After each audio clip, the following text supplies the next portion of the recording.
গাজীপুরের কালিয়াকৈরে ফুলবাড়িয়া ইউনিয়ন বিএনপির উদ্যোগে কমিটি গঠনকল্পে কর্মী সভা অনুষ্ঠিত হয়েছে।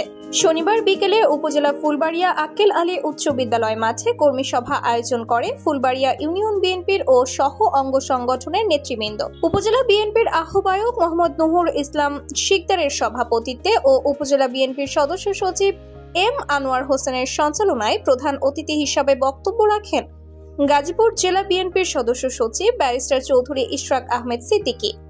বিশেষ অতিথি হিসেবে উপস্থিত ছিলেন কালিয়াকৈর পৌর বিএনপির আহ্বায়ক মামুদ সরকার, সদস্য সচিব মোহাম্মদ মুহসিনুজ্জামান। আরও উপস্থিত ছিলেন পৌর বিএনপির আহ্বায়ক কমিটির সদস্য মোহাম্মদ আজিজুল ইসলাম সহ কালিয়াকৈর উপজেলা ও পৌর এবং মৌচাক ইউনিয়ন বিএনপির এবং অঙ্গ ও সহযোগী সংগঠনের নেতৃবৃন্দ। বক্তারা বলেন, এই কমিটি দলকে সুসংগঠিত করে রাজপথের আন্দোলনে নেতৃত্ব দেবে এবং গণতন্ত্র পুনঃপ্রতিষ্ঠার যে সংগ্রাম চলছে তাতে এই কমিটির নেতাকর্মীরা অগ্রণী ভূমিকা রাখবে এবং দেশের মানুষের ভোটাধিকার ও মৌলিক অধিকারের জন্য আপোষহীনভাবে লড়াই চালিয়ে যাবে।